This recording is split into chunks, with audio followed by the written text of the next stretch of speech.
Olá, seja bem-vindo ao nosso estudo bíblico online. Estamos aqui toda quinta-feira, estudando uma pequena porção da Sagrada Escritura, da Palavra de Deus.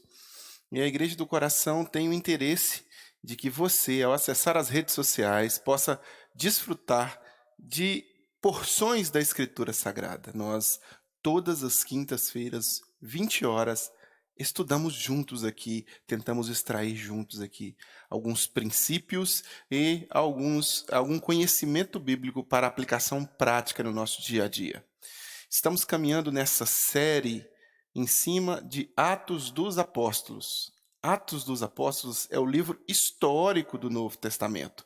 Ele traz a história dos apóstolos, ele traz a história da igreja e ele traz, além de conteúdo para nós entendermos melhor todo esse contexto histórico em que nasce o cristianismo, né, praticamente nasce porque ele nasce com Jesus, trazendo aí a semente original, mas depois os apóstolos são aqueles que regam esta semente. E esse regar de semente aqui está nessa atitude, nesta ação, nesse trabalho apostólico que é registrado no livro de Atos dos Apóstolos.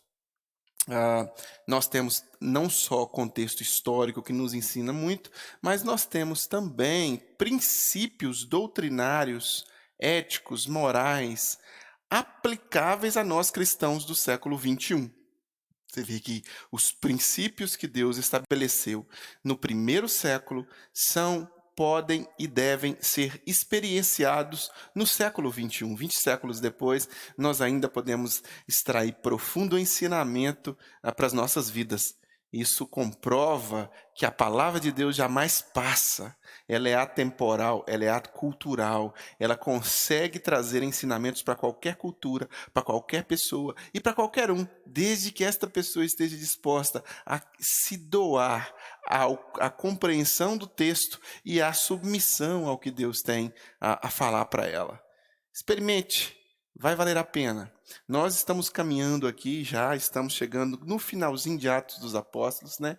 Esse é o nosso penúltimo estudo. Semana que vem nós fechamos Atos dos Apóstolos e no mês de março a gente inicia aí com a carta aos Romanos. Se você perdeu os estudos anteriores, você pode começar a assistir Atos. É só você ir aí na tag Estudo de Atos na Igreja do Coração, clicar nela. Todos os vídeos de Atos vão aparecer para você na sua busca, na sua pesquisa, e você pode começar lá no começo, lá no primeiro. Ou então você pode ir lá no YouTube e na seção de estudos bíblicos tem lá o estudo de Atos. Você pode pegar e você pode mergulhar em todo o livro de Atos. Eu te faço esse convite, né? E se você está começando agora e quer acompanhar toda quinta à noite conosco, esteja ligado. Semana que vem nós vamos encerrar Atos e na outra semana, no outro mês de março, a gente começa junto aí o livro de Romanos, fazendo essa peregrinação, fazendo essa maratona no livro de Romanos também. Tá bom? Então agora a gente está no capítulo 27 e a gente vai ler o capítulo 27 de Atos e depois vamos fazer alguns comentários a respeito do que nós lermos. É uma maratonazinha um pouco náutica, digamos assim, né? O livro de Atos, desse capítulo 27, ele tem muitas referências náuticas, então eu quero te prevenir para isso. Nós teremos agora na nossa leitura muitas informações sobre a viagem que Paulo faz, né? Então, é de uma cidade para outra, é uma distância de outra, mas ainda assim, entendendo esse contexto histórico, nós podemos extrair aqui a ação poderosa de nosso Deus, que também pode ser sobre as nossas vidas, assim como foi sobre a vida de Paulo. Vamos lá, Atos 27, 1. Viagem de Paulo para Roma. Desculpa, na semana passada, Paulo fez um apelo com o rei Agripa e com Festo. Ele fez um apelo, ele apelou para César, né? Por ter apelado para César, ele foi colocado nesse barco com prisioneiros para ser levado até Roma, onde César estava, né? E agora a gente vai ler isso. Quando ficou decidido que navegaríamos para a Itália, Paulo e alguns outros presos foram entregues a um centurião chamado Júlio, que pertencia ao regimento imperial. embarcamos no navio de Adramítio, que estava de partida para alguns lugares da província da Ásia. E saímos ao mar, estando conosco Aristarco, um macedônio de Tessalônica. No dia seguinte, ancoramos em Sidom, e Júlio, num gesto de bondade para com Paulo, permitiu-lhe que fosse ao encontro dos seus amigos, para que estes suprissem as suas necessidades. Quando partimos de lá, passamos ao norte de Chipre, porque os ventos nos eram contrários. Tendo atravessado o mar aberto ao longo da Cilícia e da Panfilha, ancoramos em Mirra, na Cilícia. Ali o centurião encontrou um navio alexandrino que estava de partida para a Itália e nele nos fez embarcar. Navegamos vagarosamente por muitos dias e tivemos dificuldade para chegar a Cnido. Não sendo possível prosseguir em nossa rota, devido os ventos contrários, navegamos ao sul de Creta, de fronte de Salmona. Costeamos a ilha com dificuldade e chegamos a um lugar chamado Bons Portos, perto da cidade de Laceia. Tínhamos perdido muito tempo e agora a navegação se tornara perigosa, pois já havia passado o jejum. Por isso Paulo os advertiu: Senhores, vejo que a nossa viagem será desastrosa e acarretará grande prejuízo para o navio, para a carga e também para a nossa vida. Mas o centurião, em vez de ouvir a Paulo, o que Paulo falava, seguiu o conselho do piloto e dono do navio. Visto que o porto não era próprio para passar o inverno, a maioria decidiu que deveríamos continuar navegando com a esperança de alcançar Fenícia e ali passar o inverno. Este era um porto de Creta que dava para o sudoeste e noroeste. Então aqui nós temos o início dessa viagem já. Paulo está indo em direção a Roma. Se você prestar atenção, o autor, Lucas, coloca todos os verbos na primeira pessoa do plural. Isso indica que ele estava testemunhando alguns outros fatores no texto, né? Como alguns detalhes de montinhos de terra ou questões náuticas próprias para quem estava vendo, indicam que Lucas estava nessa viagem também. Mas só do fato dele colocar ancoramos, partimos, navegamos, já indica que Lucas também fazia parte desta viagem, nesta comitiva, e que estava acompanhando ali também. Paulo estava sob os cuidados do centurião, sob os cuidados do poder estatal, né, da polícia da época, e tinham várias outras pessoas. Daqui a pouco a gente vai ver quantas pessoas. Mas tinham várias outras pessoas neste barco. Dentre elas, Lucas também. Aqui, Paulo dá um alerta. Senhores, nós vamos ter um prejuízo. Por que Paulo dá esse alerta? Ele foi alertado por Deus que teria algum tipo de problema nesse barco. Ele tenta alertar o chefe, o centurião, ele tenta dizer para o centurião isso, mas ele não ouve o que Paulo fala, né? Ele não dá ouvidos ao que Deus disse e o que Paulo disse, o que Deus disse para Paulo e o que Paulo disse para ele, né? E aí ele segue o que o nariz dele aponta, né? Às vezes, olhando um pouco dessa experiência de Paulo, às vezes nós também podemos cair nessa mesma cilada que o centurião caiu. Às vezes a palavra de Deus, a vontade de Deus, ela é exposta através de um testemunho de alguém, através da palavra de alguém, através de uma leitura que nós fazemos, né? Aqui no caso, Deus usou Paulo para alertar o centurião. E o centurião não quis ouvir. O centurião ouviu o seu próprio coração. E simplesmente, depois ele teve problemas. Conosco também é a mesma coisa. Deus quer nos falar muitas vezes. Às vezes, Deus usa os teus servos para trazer a nós uma mensagem, para trazer a nós um alerta, para trazer a nós um cuidado dele para conosco. E muitas vezes nós simplesmente ignoramos esse alerta e simplesmente vamos caminhando na nossa vida de acordo com aquilo que pensamos ser bom. Por vezes, no final, são caminhos de morte, como diz a própria palavra. Mas voltando aqui ao texto, voltando aqui à leitura, a partir do versículo 13, vemos que ocorre o que Paulo havia alertado, uma tempestade. Paulo disse que aconteceria um problema no navio, e esse problema acontece agora. Começando a soprar suavemente o vento sul, eles pensaram que haviam obtido o que desejavam.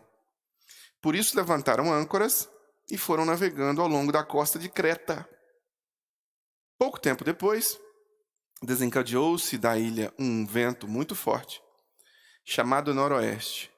O navio foi arrastado pela tempestade sem poder resistir ao vento. Assim, cessando as manobras, e ficamos à deriva. Passando ao sul de uma pequena ilha chamada Clauda, foi com dificuldade que conseguimos recolher o barco salva-vidas. Levantando-o, lançaram mão de todos os meios para reforçar o navio com cordas. E temendo que ele encalhasse nos bancos de areia de Sirte, baixaram as velas e deixaram o navio à deriva. No dia seguinte, sendo violentamente castigados pela tempestade, começaram a lançar fora a carga. No terceiro dia, lançaram fora com as próprias mãos a armação do navio. Não aparecendo nem sol nem estrelas por muitos dias, e continuando a abater-se sobre nós grande tempestade, finalmente perdemos toda a esperança de salvamento. Visto que os homens tinham passado muito tempo sem comer, Paulo levantou-se diante deles e disse: os senhores deveriam ter aceitado o meu conselho de não partir para Creta, pois assim teriam evitado este dano e prejuízo. Mas agora, recomendo-lhes que tenham coragem, pois nenhum de vocês perderá a vida. Apenas o navio será destruído. Pois ontem à noite apareceu-me um anjo do Senhor, a quem pertenço e a quem adoro, dizendo-me: Paulo, não tenha medo. É preciso que você compareça perante César. Deus, por sua graça, deu-lhe a vida de todos os que estão navegando com você. Assim tenham ânimo. Senhores, creio em Deus que acontecerá do modo como me foi dito. Devemos ser arrastados para alguma ilha.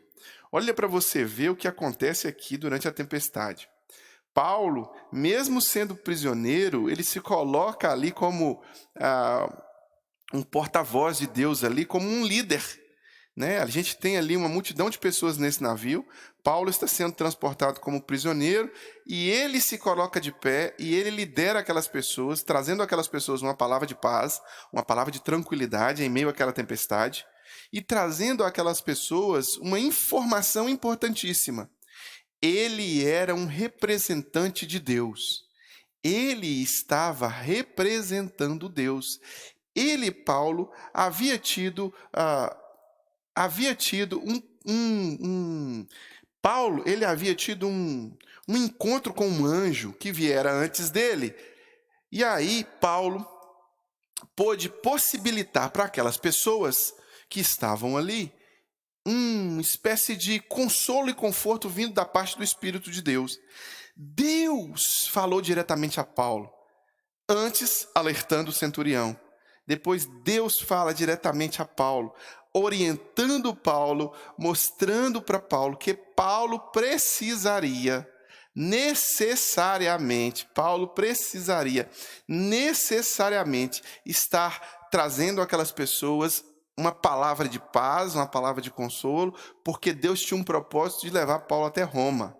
Entendem agora por que Paulo se coloca diante de Festo e do rei Agripa, e aí ele apela a César? Ele não precisava ter se apelado a César, porque possivelmente ele teria sido solto. Se ele tivesse sido solto, possivelmente ele teria sido assassinado pelos judeus também. Mas aí era necessário que ele fosse a César, era plano de Deus que isso acontecesse. E aí Deus, com seu bom propósito, faz com que Paulo, aí Deus, na sua perfeição, na sua majestade, faz com que Paulo entenda. É uma compreensão da parte de Paulo ali, porque Deus envia a Paulo um anjo e diz que a vida daquelas pessoas todas que ali estão, elas estarão sob os cuidados de Deus, porque Deus tem um bom propósito na vida de Paulo também. Olha para você ver, aqui todo esse processo, até agora, traz-nos um ensinamento prático de relacionamento com Deus muito profundo, que é a dependência de Deus. O que seria dependência de Deus? Dependência de Deus é quando aquele que se relaciona com Deus tem a plena convicção e consciência de que quem está cuidando dele é o próprio Deus. O propósito para a existência daquela pessoa é o próprio Deus.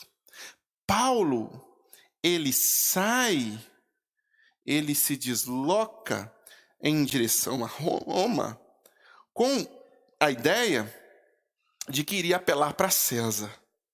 Paulo, o centurião, o rei Agripa, Festo, todos estes imaginam que Paulo ele está indo cumprir ali um protocolo legal ali de tentativa de se livrar da prisão. No entanto, o que Deus queria é que Paulo levasse a palavra dele a Roma. A palavra dele a Roma. E o bom propósito de Deus se cumpriu na vida de Paulo.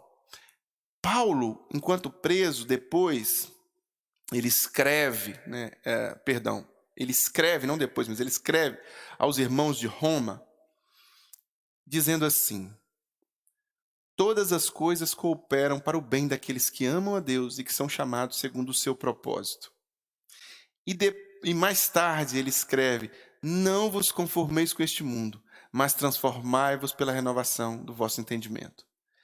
Essas experiências paulinas de relação com Deus propiciaram que ele pudesse dar esse testemunho verbal, escrito para nós hoje. Porque o que acontece com Paulo aqui agora é que Paulo ele não se deixa levar pela circunstância, ele não se deixa levar pelo que está acontecendo ali com ele naquele momento. Ocorre uma prisão, uma transferência para Roma.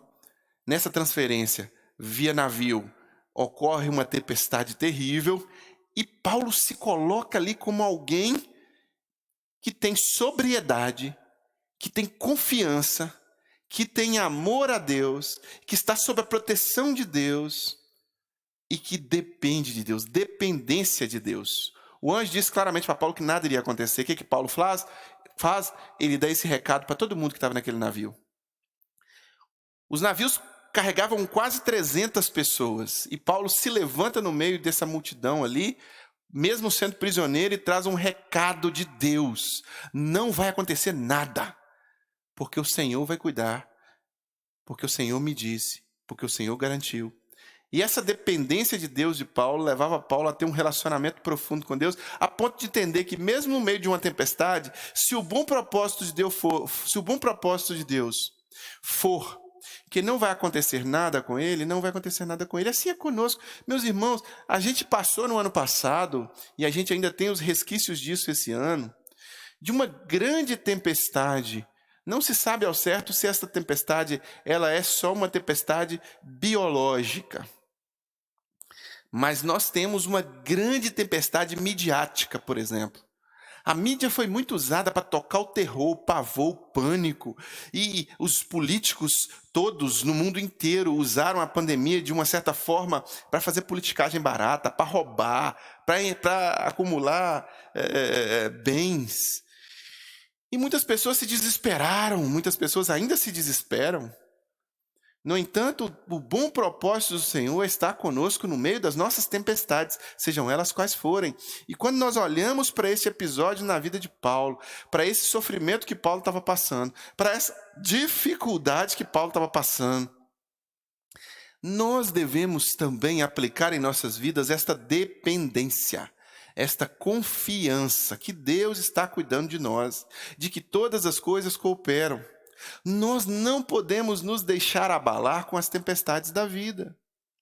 O desafio do cristão, vivendo como cristão, é aplicar em sua própria vida princípios dos quais ele fique firme em Deus e que ele dependa cada vez mais de Deus e que não interessa o tamanho da tempestade que esteja ao redor dele de forma circunstancial. Ele está sob a proteção de Deus. Paulo tinha essa convicção, Paulo tinha essa certeza, Paulo, no meio dessa tribulação, ele testemunha isso para outras pessoas. Paulo é aquele que Deus está cuidando. Você, cristão, você, maior é o que está em você do que o que está no mundo. Quando você fez um compromisso com Jesus, Jesus disse que estaria com você até a consumação dos séculos. Então não há possibilidade de circunstâncias serem mais fortes, mais poderosas, mais intensas, ou até mais presentes nas nossas vidas do que a presença poderosa de Deus.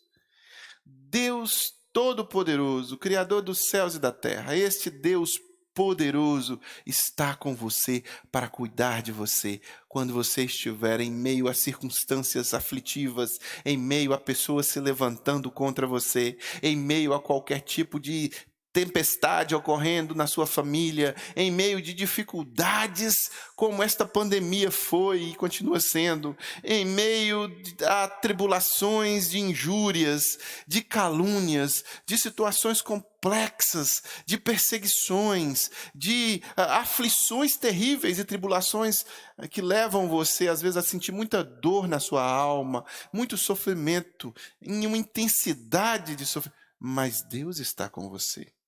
Deus vai cuidar de você. Deus, o Deus Todo-Poderoso que ama você, que fez promessas para a sua vida, vai continuar cuidando de você. E quando eu olho aqui para essa certeza, né? Essa certeza de Paulo, olha, meus irmãos, Deus me falou, Deus está cuidando. Eu vejo um homem dependente de Deus. E nós? E nós? Na semana que vem nós vamos ler sobre esse naufrágio, sobre o que aconteceu, sobre essa tribulação que ocorre por causa dessa tempestade. Mas eu queria parar por aqui para te fazer uma provocação. Você tem um compromisso com Deus a ponto de permitir que Deus possa suavizar dentro do seu coração qualquer tipo de ansiedade, temor, pavor, medo, qualquer tipo de situação interna, mental, psicológica, de descontrole. Você tem um compromisso com Deus a ponto de deixar o seu coração na mão dele e de confiar que ele está cuidando? A tribulação paulina era uma tribulação terrível. Você está no meio navegando e aí vem uma tempestade terrível. A tranquilidade paulina é: Deus está cuidando porque Deus tem um bom propósito. E você? O desafio que você, que cada um de nós tem é de colocar as nossas vidas nas mãos de Deus a ponto de permitir que Deus cuide do nosso coração, cuide da nossa vida, cuide de cada um de nós, entregando a nossa vida a Jesus, vivendo um dia a dia com Jesus e permitindo que este Deus Todo-Poderoso esteja presente no barco da nossa vida, para quando a tempestade estiver acontecendo, Ele tem cuidado de nós. Ele irá cuidar de nós. Ele vai trazer a boa palavra para o nosso coração, independente das circunstâncias, independente das tempestades, independente das aflições que estiveram sobrevindo sobre nós. Dê um passo de compromisso, faça esse seu pacto, esse seu compromisso com Deus através de Jesus, a ponto de, como Paulo, deixar Deus habitar na pessoa de Jesus Cristo dentro do seu coração e conduzir os processos da sua vida. Conduzir as navegações turbulentas, conduzir as tempestades aflitivas e conduzir você à terra firme. Permita. Agora mesmo, nesse momento, talvez você esteja vivendo uma grande tribulação. Talvez agora, nesse momento, você esteja vivendo um grande sofrimento. Só Deus tem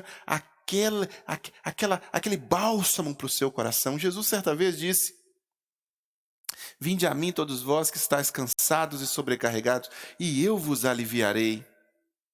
Eu produzirei descanso. Eu conseguirei trazer um fardo suave, um jugo leve.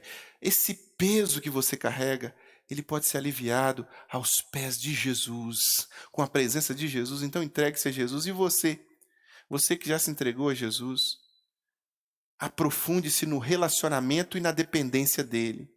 Dependa mais de Jesus. Não é você que está no controle do barco, não é você que está no controle da tempestade, não é você que está no controle das águas turbulentas, dos ventos bravios. Deus controla a tempestade, Jesus dá ordem à tempestade. E os apóstolos certa vez ficaram embasbacados, olharam assim e disseram: quem é este que até o mar lhes obedece? Jesus está no controle de todas as circunstâncias da sua vida.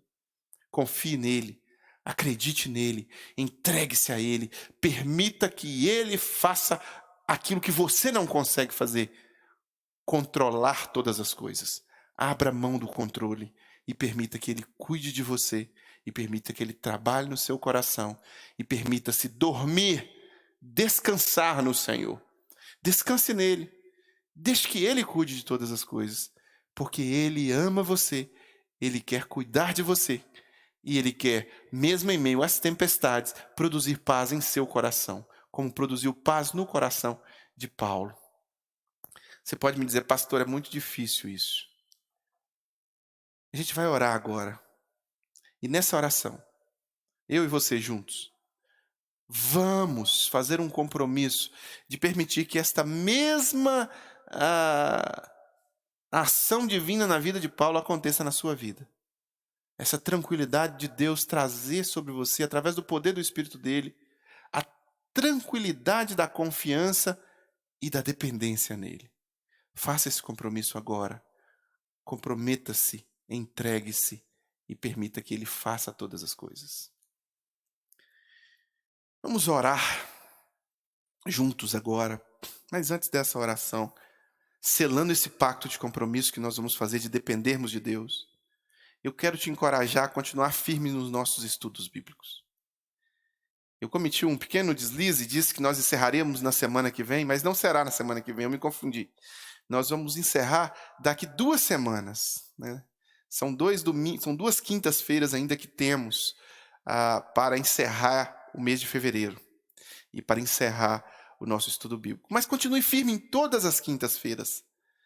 Continue firme também, faça um compromisso também de se aprofundar na palavra aos domingos. Nós temos, 9 da manhã, nós temos a Escola Bíblica Dominical e ela é transmitida também para você. Então você tem a oportunidade de aprender da palavra de Deus. Agora, nós estamos fazendo a nossa Escola Bíblica 100% virtual. Mas talvez, assim que as coisas melhorarem, as coisas forem um pouco mais tranquilas, nós faremos um sistema híbrido. Parte virtual e parte presencial. Por isso eu quero te convidar, para você que mora na Grande Belo Horizonte, a começar a congregar em nossa igreja, começar a frequentar a nossa igreja. A nossa igreja tem o templo de reunião, o nosso templo está na Avenida Dom José Gaspar, número 185, no bairro Coração Eucarístico. Aqui na Rua da PUC, próximo ao Museu da PUC. Venha participar conosco. Nós estamos todos os domingos às 18 horas celebrando o Senhor, cultuando o Senhor. Nós fazemos o nosso culto às 18 horas todos os domingos e você pode participar conosco. Se você for participar virtualmente, a transmissão do culto começa a partir das 18h20. Presencial 18 horas, virtual 18h20. 18h20 nós chamamos de refletir online. Vamos refletir juntos na palavra de Deus.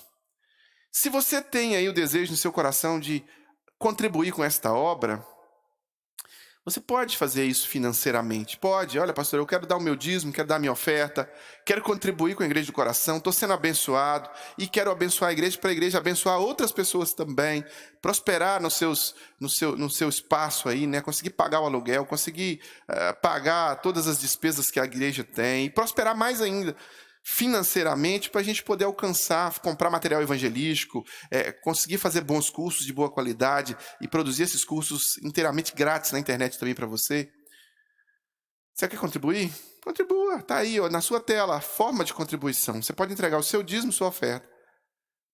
Aí tem o número do CNPJ, você pode anotar o CNPJ da igreja, o nome, número da conta, o banco, tudo direitinho para você fazer a sua transferência online ou para você fazer a sua entrega aí, talvez através do PicPay com o QR Code que a gente coloca na tela. E se você está ouvindo essa mensagem, está ouvindo esse estudo, só pelo Castbox ou pelo Spotify, você não está vendo tela, você está ouvindo o áudio. Então, envie um e-mail para financeiro@igrejadocoração.com que nós vamos ter um imenso prazer em poder enviar para você a forma de como você vai contribuir com o trabalho da Igreja do Coração, tá bom? Meu querido, vamos orar agora juntos? Por nossas famílias e por nosso compromisso de dependência de Deus? Vamos depender de Deus como Paulo dependia. Senhor, meu Deus e meu Pai, oramos agora juntos, pedindo a Tua bênção sobre as nossas famílias, confessando os nossos pecados, as nossas falhas, e querendo, e comprometendo, e entregando as nossas vidas nas mãos do Senhor, porque queremos depender mais do Senhor. Que como Paulo, Deus, nós possamos ter a firme convicção de que o Senhor tem cuidado de nós, e de que o Senhor vai continuar cuidando de nós, e que, apesar de qualquer circunstância ou qualquer tempestade vivida nas nossas vidas, o Senhor é presente e o Senhor é constante em cuidar de nós. Abençoe, meu Deus, esse meu irmão que agora faz este compromisso com o Senhor, de permitir que o Senhor cuide totalmente da vida dele, a ponto de não olhar mais para as circunstâncias ou não ficar olhando para as coisas ruins ou para os problemas. Vai olhar para o Senhor, vai olhar para o cuidado do Senhor e vai permitir que o coração seja tranquilizado aos teus pés. Que essa bênção possa vir sobre essa vida, em nome de Jesus. Que o amor de Deus o Pai, comunhão e consolação do Santo Espírito e graça de Cristo Jesus seja sobre nossas vidas. Amém. Deus te abençoe, Deus seja com você e com toda a sua família. Até o nosso próximo encontro.